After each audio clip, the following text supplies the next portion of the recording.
Suivez la page Facebook de l'Œil du Volatile.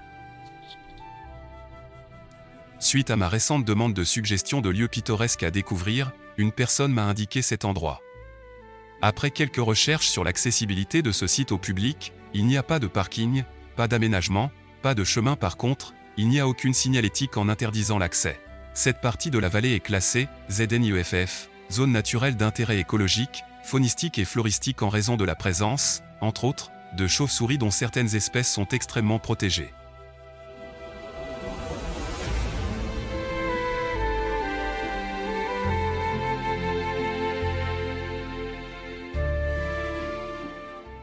La grotte peut laisser penser que cette source a eu un gros débit, car ses dimensions sont nettement démesurées par rapport au débit actuel.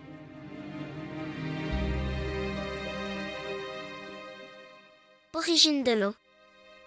La fontaine correspond à une résurgence karstique, c'est-à-dire du calcaire creusé par l'eau.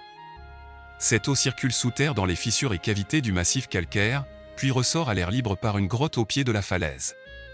Cette eau souterraine provient des infiltrations de pluie sur le plateau calcaire et probablement de ruisseaux qui disparaissent dans le sol, appelés pertes, notamment le ruisseau de Grandchamp et d'autres pertes karstiques du secteur.